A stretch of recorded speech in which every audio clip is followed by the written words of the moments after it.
أعوذ بالله من الشيطان الرجيم بسم الله الرحمن الرحيم قل هل ننبئكم بالأخسرين أعمالا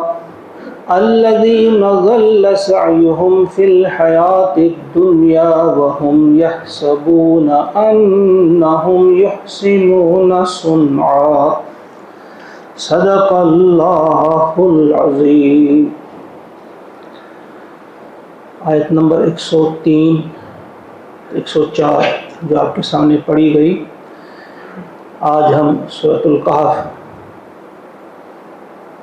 کا یہ آخری رکوع پڑھنے جا رہے ہیں، اس کی آخری آیات ہیں۔ 103 سے 110 تک اس سورت کو انشاءاللہ آج ہم مکمل کریں گے۔ اللہ سے دعا ہے کہ جو کچھ اس صورت میں ہم نے پڑھا سمجھا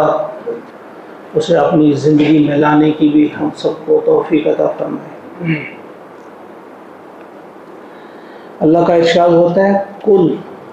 کہہ دیجئے اے نبی صلی اللہ علیہ وسلم،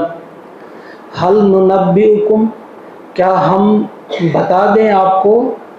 کیا ہم تمہیں بتلائیں، بالاخسرین بدترین گھاٹے میں کون سے لوگ ہیں، اعمال کے لحاظ سے۔ کتنی اہم بات ہے، اللہ تبارک و تعالی اپنے حبیب نبی کریم صلی اللہ علیہ وسلم سے فرماتے ہیں کہ اے نبی کیا ہم آپ کو بتلا دیں کہ بدترین گھاٹے میں مبتلا ہونے والے لوگ کون ہیں اعمال کے اعتبار سے۔ کون ہیں؟ اب ساتھی جواب دیا، فرمایا الذین، یہ وہ لوگ ہیں، ضل جو بھٹک گئے یا جو ہم کہیں گے برباد ہو گئے، ضل جو گم ہو کے رہ گئے، سعیہم جن کی کوششیں فی الحیات الدنیا دنیا کی زندگی میں، یعنی جن کی ساری سعی و جہد، جن کی ساری کوششیں جو تھیں وہ گم ہو کے رہ گئیں دنیا ہی کی زندگی کے بارے میں۔ پوری تگ و دو، جد و جہد، پورا پسینہ جو بہانے لگے، وہ پورا وقت جو دینے لگے، وہ دنیا ہی کی زندگی کے لیے دینے لگے، انہوں نے دیا۔ اور پھر اس پر وَهُمْ يَحْسَبُونَ، اور وہ خیال کرتے ہیں، ان کا گمان ہے، انہم کہ وہ یحسنون صنعا کہ وہ بہت اچھا کام کر رہے ہیں۔ لیکن ایک تو وہ دنیا کی زندگی میں ہی گم ہو کے رہ گئے ہیں، آخرت فراموش ہے، اس پر ان کا یہ خیال کہ وہ بہت اچھا کر رہے ہیں۔ تو بدترین گھاٹے میں، بدترین خسارے میں وہی لوگ۔ سورہ بنی اسرائیل میں بھی ہم نے یہی مضمون بار بار دہرایا گیا تھا، اور یہاں بھی یہی مضمون دہرایا گیا ہے کہ یہ سب سے پہلا کام ہمارا جو ہے، ہمیں یہ فکس کرنا ہے کہ ہم طالب دنیا ہیں یا طالب آخرت۔ انسان کا کلیئر کٹ یہ ویژن ہونا چاہیے، یہ نظریہ ہونا چاہیے کہ ہم آخرت کے طلبگار ہیں۔ پھر دنیا میں رہنے کے لیے جو چیزیں ہمیں چاہیے ان کی بھی ہمیں ضرورت ہے، ان کے لیے بھی ہمیں کوشش کرنی ہے، لیکن جتنا وقت ان کے لیے چاہیے، جتنی محنت ان کے لیے چاہیے، وہ ہمارا نصب العین نہ ہو، وہ ہمارا مطمع نظر نہ ہو، نظر ہماری آخرت پہ ہو۔ بنانی آخرت ہے، کامیابی ہم آخرت کی طلب کر رہے ہیں اصل میں، تو یہاں زندگی گزارنے کے لیے جو کھانا چاہیے وہ ملے، جو پینا چاہیے وہ ہو، پہننے کے لیے کپڑا ہو، رہنے کے لیے جگہ ہو، لیکن ایسا نہیں کہ ہم دنیا ہی کو سب کچھ سمجھ بیٹھیں۔ تو فرمایا الذین ضل سعیہم فی الحیات الدنیا وہم یحسبون انہم یحسنون صنعا، ہم پڑھ چکے ومن یرید العاجلۃ عجلنا لہ فیہا، جو دنیا ہی میں چاہتے ہیں، اس جلدی ملنے والی چیز ہی کی ہم بار بار ہم پڑھ چکے اس بات کو، ان کو ہم دیتے ہیں اور جتنا چاہتے ہیں اور جس کو چاہتے ہیں اتنا دیتے ہیں، اور پھر ان کے لیے جہنم ہوگی مذمومہ مدحورہ، یعنی ذلت کے ساتھ انہیں اور راندے درگاہ کیا جائے گا، دھتکارا ہوا ڈال دیا جائے گا۔ اس کے برعکس ومن یرید الآخرۃ وسعی لہا سعیہا وہو مومن، آپ کو یاد ہی ہوگا ابھی کچھ دن پہلے ہم نے پڑھا، اس کے برعکس جو آخرت کا طلبگار ہے اور پھر اس کے لیے کوشش بھی ایسی کی جیسا کہ کرنا چاہیے اور پھر مومن بھی ہو، اولئک کان سعیہم مشکورا، تو یہ وہ لوگ ہیں جن کی اس کوشش کی قدر کی جائے گی۔ تو یہاں وہی ذہن میں رہے کہ ہم اصل میں آخرت کے طلبگار بنیں، اور پھر جتنی دنیا کی ضرورت ہو وہ تو ہمیں چاہیے، اس کے لیے تو ہم محنت کر ہی رہے ہیں۔ اولئک الذین کفروا، یہ وہ لوگ ہیں جو دنیا کی زندگی میں گم ہو کے رہ گئے ہیں، ساری کوششیں دنیا ہی کے لیے ہیں، یہ وہ لوگ ہیں، یعنی اصل میں یہ وہ لوگ ہیں کفروا بآیات ربہم، جنہوں نے کفر کیا ہے اپنے رب کی آیات کا، جنہوں نے اپنے رب کی آیات کا کفر کیا ہے، وَلِقَائِهِ، اور اس کی ملاقات کا۔ یعنی یہ لوگ اصل میں کون ہیں؟ جو رب کی آیات کا انکار کرنے والے ہیں اور رب کی ملاقات کا بھی انکار کرنے والے ہیں۔ فَحَبِطَتْ أَعْمَالُهُمْ، ان کے سارے اعمال اکارت گئے۔ فَلَا نُقِيمُ لَهُمْ، پس ہم قائم نہ کریں گے لہم ان کے لیے یوم القیامت، قیامت کے دن، وزنا، کوئی وزن۔ ذرا اندازہ کیجئے آپ، یہ اس قسم کے لوگ جو دنیا ہی کے ہو کے رہ گئے ہوں، جو دنیا ہی کے طلبگار ہوں، جو نیک کام بھی یہ کریں گے اپنے اعتبار سے، کوئی اچھا کام بھی کریں گے، اس کے لیے بھی اس دن کوئی وزن نہیں ہوگا۔ کیوں؟ کیونکہ انہوں نے کسی اور مقصد کے تحت وہ کیا ہے۔ اسے انہوں نے سمجھا ہوگا کہ یہ قوم کی خدمت ہم کر رہے ہیں، کسی انسان کو خوش کرنے کے لیے کر رہے ہیں، یا اپنے دل کی چاہت یا اپنے دل کے کسی ارمان کو پورا کرنے کے لیے کر رہے ہیں، اس کا اسی دنیا میں ان کو مل جائے گا، جو دینا ہوگا اللہ نے وہاں کے لیے کچھ نہیں رکھا جائے گا۔ جیسے کہ ایک حدیث پاک میں ہے، پیارے نبی صلی اللہ علیہ وسلم نے فرمایا ہے کہ قیامت کے دن ایک موٹا تازہ انسان شخص لایا جائے گا، اور جب وہ تولا جائے گا تو مچھر کے پر کے برابر بھی اس کا وزن نہیں ہوگا، اس کا کوئی وزن نہیں ہوگا۔ وزن کس کا ہوگا؟ جس نے یہاں اللہ تعالیٰ کے اس کلام کو کوئی وزن دیا ہوگا، جس کے نزدیک اس کا کوئی وزن ہی نہیں، اس کی کوئی اہمیت ہی نہیں، ان کے اعمال کے لیے بھی وہاں کوئی وزن نہیں ہوگا۔ انہوں نے کتنے بھی کام کیے ہوں وہ بے وزن ہوں گے، جب انہیں تولا جائے گا، ترازو میں ڈال دیا جائے گا، وہ بے وزن ہوں گے، کوئی ان کا وزن نہیں ہوگا۔ ایک تو یہ مفسرین نے معنی بیان کیے، اور دوسرا اس کا جو لفظی مطلب ہے اس کو بھی مفسرین نے لیا ہے، بہت سارے مفسرین نے، کہ جنہوں نے دنیا ہی کے لیے کام کیے ہوں، اچھے بھی کیے ہوں، جیسے بھی کیے ہوں، لیکن دنیا ہی مطمع نظر تھا، دنیا ہی میں اس کا صلہ انہوں نے چاہا ہے، تو ان کے لیے وہاں ترازو بھی قائم نہیں کیا جائے گا، ان کے لیے ترازو لگایا ہی نہیں جائے گا۔ ان کا یہ ماننا ہے کہ نیکیاں کس کی تولی جائیں گی؟ تولنا تو اس کا جائے گا جس کی دوسری طرف کچھ اور بھی ہو۔ جیسے آپ نے برائیاں تولنی ہو تو دوسری طرف کچھ نیکیاں بھی ہوں، جن کی نیکیاں ہو ہی نہیں تو خالی برائیوں کو تولنا یہ کیا معنی رکھتا ہے؟ ان کے سارے اعمال غارت کر دیے گئے ہوں گے۔ اور ایک جگہ فرمایا اللہ تعالیٰ نے حباء منصورا، دھول بنا کر اڑا دے گا، یعنی جنہوں نے یہ کام کیے ہوں گے، اچھے بھی کیے ہوں لیکن دنیا کو مد نظر رکھ کر، دنیا میں اس کا صلہ پانے کے لیے دنیا کے طالب رہے ہوں، ان کے اچھے اچھے کام بھی ہیں، وہ دھول بنا کر اڑا لیے جائیں گے، ان کا کوئی وزن نہیں ہوگا۔ فلا نقیم لهم یوم القیامت وزنا ذالک جزاؤہم، یہ ہے ان کا بدلہ، ذالک جزاؤہم، ان کا بدلہ ہوگا جہنم، ان کا بدلہ جہنم ہوگا، بما کفروا، ان کے کفر کی بنا پہ، اور واتخذوا آیاتی، اور انہوں نے ٹھہرایا تھا ہماری آیات، یا انہوں نے کیا تھا ہماری آیات کا، ورسلی، اور ہمارے رسولوں کا، خضوا، مذاق، اور انہوں نے ہماری آیات اور ہمارے رسولوں کا مذاق اڑایا تھا، تین چیزیں، ایک تو کفر یعنی انکار ہماری آیات کا، نمبر دو استہزاء مذاق رسولوں کا اور آیات کا، تین قصور ان کے بتائے گئے۔ یہاں پھر ابھی اسی صورت میں پہلے بھی ہم پڑھ چکے، رسولوں کا مذاق، آیات کا مذاق۔ اس وقت میں نے کہا تھا اس وقت پھر ہم یاد دلائیں گے اپنے آپ کو، میں نے کہا تھا نا آخر میں یہ پورا نچوڑ ہوتا ہے، جو کچھ بھی صورت میں بیان کیا گیا ہو یہ اس کا پھر لاسٹ میں سمجھو جسٹ اس کا ہوتا ہے، پورا بیان کیا جاتا ہے، خلاصہ اس میں بیان کیا جاتا ہے۔ تو ہم کو بار بار جائزہ لینا چاہیے، جب بھی ہم کسی مجلس میں بیٹھیں، کسی محفل میں بیٹھیں، وہاں کسی بھی طور سے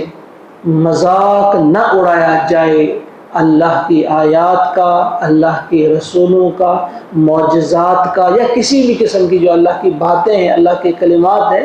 ان کا مذاق نہ اڑایا جانا، خصوصاً ایسے گھروں میں ان کا دھیان رکھا جانا چاہیے۔ کچھ گھر ایسے ہوتے ہیں جہاں ان چیزوں کی طرف دھیان نہیں دیا جاتا، ان کا خیال ہی کچھ اور ہوتا ہے، وہ کسی اور ہی خیال میں مست رہتے ہیں۔ وہاں بدتمیزی ایک چھوٹا سا، ہم یہ کہیں گے ایک چھوٹی سی بات ہوتی ہے، بدتمیزی کرنا یا گندے قسم کے الفاظ زبان پہ لانا ان کے لیے کوئی بڑی بات نہیں ہوتی ہے۔ تو ویسے لوگوں کی مجلس میں بیٹھ کر ہمیں محتاط رہنا ہے۔ ان الذین آمنوا وعملوا الصالحات، اب اس کے برعکس جو لوگ ایمان لے آئے، نیک عمل کیے، کانت لہم ہیں ان کے لیے جنات الفردوس، فردوس کے باغات، نزلا ضیافت کے طور پہ، مہمانی کے طور پہ، یعنی ان کی مہمانی جو کی جائے گی ان کے لیے ہوں گے فردوس کے باغات۔ اور یہ آپ سب کو معلوم ہے کہ فردوس سب سے اعلیٰ جنت ہے، اور حضور علیہ الصلوۃ والسلام نے ہم سے فرمایا ہے کہ جب بھی مانگو اللہ تعالیٰ سے فردوس مانگو۔ تمام انبیاء جو ہوں گے جنت الفردوس ہی میں ہوں گے، لہذا انبیاء کا پڑوس مانگنا ہے، پیارے نبی آخری نبی محمد عربی صلی اللہ علیہ وسلم کا پڑوس مانگنا ہے تو جنت الفردوس اس کے لیے بھی ضروری ہے، وہ بھی آپ مانگیں۔ اور پھر کچھ مفسرین نے لکھا ہے کہ جو نزولہ ہے کہ ضیافت کے طور پہ پہلی ضیافت جو مومنوں کے لیے ہوگی وہ اسی زمین پہ ہوگی، جس وقت یہاں حساب کتاب لیا جائے گا، اس کے بعد ان کے لیے ایک خاص قسم کا اہتمام یہاں بھی کیا جائے گا۔ یعنی جنت کی بات تو بات کی بات ہے، یہاں بھی ان کے لیے ایک خاص قسم کا اہتمام ہوگا، واللہ عالم۔ خالدین فیہا،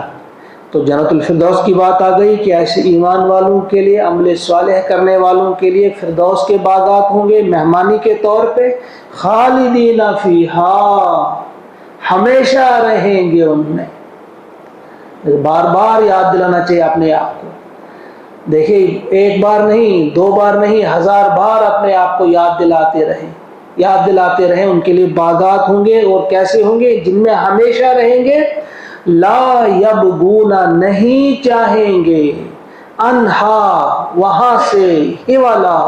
بدلنا، وہاں سے منتقل ہونا، وہاں سے کسی اور جگہ کی طرف جانا،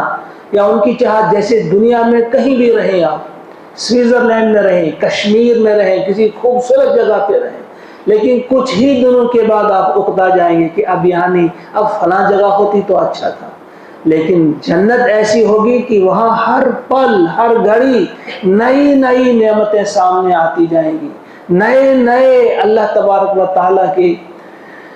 وہ نشانیاں، اللہ تبارک و تعالیٰ کے احسانات، انعامات، اللہ تعالیٰ کی بے شمار قسم کی چیزیں ہمارے لیے جو تیار کی گئی ہیں ہر لمحہ ملتی جائیں گی، تو وہاں تصور بھی کوئی انسان نہیں کرے گا اب یہاں سے میں کہیں اور جاتا نہیں، وہ کبھی نہیں اکتائیں گے، اکتاہٹ وہاں ہوگی نہیں، وہ جنتیں ہی ایسی ہوں گی۔ لہذا ان جنتوں کا خیال کر کے انسان سیدھی راہ پہ آ جاتا ہے کہ بھائی کیا ہے، کیوں نہ ہم ان جنتوں کے لیے ہی تیاری کریں۔ یہاں بھی سوچنا چاہیے، ابھی ہم آج یہاں بیٹھے ہیں،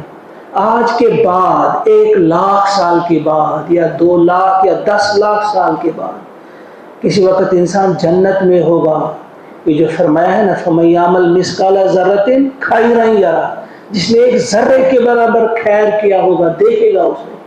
اب تصور کیجئے آج کے بعد 1,00,000 2 لاکھ یا 10 لاکھ سال کے بعد اب جنت میں ہوں گے، وہاں آپ کو محل دکھایا جائے گا، ایک خوبصورت محل، پوچھا جائے گا یہ تصور میں یہ ڈھونڈیں گے اس کی ایک مثال سمجھا رہا ہوں کہ وہاں جو کہا گیا ہے کہ ہر نیکی جو آپ کو کمانی ہے وہاں نہیں ہے، جو بھی نعمت ہے یہاں سے آپ کو لے جانی ہے۔ کسی محل کی طرف آپ کی نظر جائے گی، آپ کو پوچھا جائے گا پتہ ہے آپ کو کیوں ملا ہے؟ کہے گا اللہ بہتر جانتا ہے۔ کہا آپ نے جو فلاں نیکی کی تھی، سارے لوگ گھروں میں ہوتے تھے اور آپ قرآن سننے کے لیے مسجد میں آتے تھے، اس پر خوش ہوا اللہ تعالیٰ، آپ کے لیے یہ والا محل بنایا۔ دیکھنا چاہتے ہو، یاد کرنا چاہتے ہو کون سی مجلس؟ ہاں دیکھنا چاہتا ہوں۔ یہی مجلس دکھائی جائے گی، یہ در و دیوار دکھائے جائیں گے، آپ کا آنا جب آپ آ رہے تھے، آپ کا جانا جب آپ نکل رہے تھے، آپ جب سن رہے تھے قرآن، یہ سب چیزیں آپ کے سامنے آ جائیں گی، پورا تصور آ جائے گا۔ اسی طرح سے فلاں چیز آپ کو دکھائی جا رہی ہے، یہ والا باغ جو ہے نا، یہ پتہ ہے آپ کو کیوں ملا ہے؟ یہ ملا ہے جب سارے لوگ اکتا رہے تھے، سارے لوگ اپنی مٹھیاں جو تھی وہ بند کر رہے تھے، لیکن تم نے فلاں اللہ کا گھر بنانے کے لیے پیسہ دیا تھا، فلاں مسجد کے لیے، یہ جو تھا نا، اور وہ وقت، وہ تصویر سامنے لائی جائے گی، وہ ویڈیو سامنے لائی جائے گی جب آپ نے اپنے بچوں کا گلا کاٹ کر، اپنے بچوں کے لیے جو آپ نے کمایا تھا اس میں سے اٹھا کر آپ نے کسی کے ہاتھ میں دیا تھا، یہ لو، اور وہ تصویر آپ کے سامنے آ جائے گی کہ اللہ کو آپ کا وہ دینا کتنا پسند آ گیا، اس کے سلے میں یہ آپ کو ملا ہے۔ یعنی یہ ساری چیزیں ایسی ہیں، ہم کبھی غور و فکر ہی نہیں کرتے۔ ہم سے جو کہا گیا ہے اللہ تعالیٰ کی آیات پہ، ان پہ ڈوبو، ان میں ان کو چوسو۔ جب آپ کوئی میٹھی چیز کھاتے ہیں اچھی طرح سے چوستے ہیں، آپ کوئی بھی تھوڑا سا بھی رس وہاں نہیں ڈالتے، آپ باقی لیے رہنے دیتے۔ تو قرآن کی آیات کو بھی حکم ہے ان کو چوسنے کا، ان میں اترنے کا، جتنی گہرائی میں جائیں گے یہ آپ کے سامنے وہ دریچے کھول دیں گے، ذہن کے پردے کھل جائیں گے اور آپ آخرت میں پہنچ جائیں گے۔ فرمایا کہ جب آپ داخل آپ کو کیے جائیں گے ان جنتوں میں تو لا یبغون عنہا حولا، آپ وہاں سے ہلنا نہیں چاہیں گے، آپ کہیں اور منتقل ہونا نہیں چاہیں گے، کیونکہ یہ جگہ ہی ایسی ہوگی جہاں اکتاہٹ نام کی کوئی چیز نہیں ہوگی۔ اب یہ آخری دو آیات ہیں، یہ آخری آیات اس سورت کی، پہلے بھی کہا جا چکا ہے کہ اس سورت کی پہلی 10 آیات اور یہ آخری آیات کوشش کیجئے کہ ان کو حفظ کریں اور بار بار پڑھی جائیں گے۔ دجال سے فتنے کے لیے یہ جو ہم کو کہا گیا ہے، آخرت کا خیال اتنا مستحضر رہے، آخرت اتنی بسی رہے ہمارے دل و دماغ پہ چھائی رہے کہ ہم کسی بھی طور سے اس دھوکے میں نہ آ جائیں۔ بڑے دھوکے باز جس کو اللہ نے کہا ہے، بڑا دھوکے باز دجال۔ قل کہہ دیجئے اے نبی صلی اللہ علیہ وسلم، لو کان البحر مدادا، کہ اگر یہ سمندر جو ہے اس کو سیاہی بنا دیا جائے، اس کو روشنائی بنا دیا جائے، لکلمات ربی، کلمات مدادا لکلمات ربی، میرے رب کے کلمات کے لیے، لنفد البحر، تو ختم ہو جائے گا سمندر۔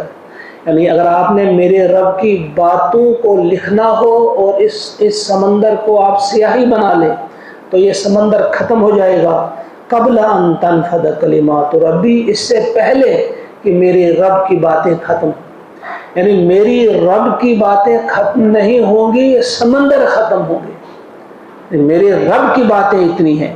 وَلَوْ جِئْنَا، اور اگر ہم لے آئیں، بِمِثْلِهِ، اس سمندر کے مثل، مددا، اور مدد، یعنی اتنا سمندر اگر اور لائیں ہم ایک ختم کر کے بھی، پھر بھی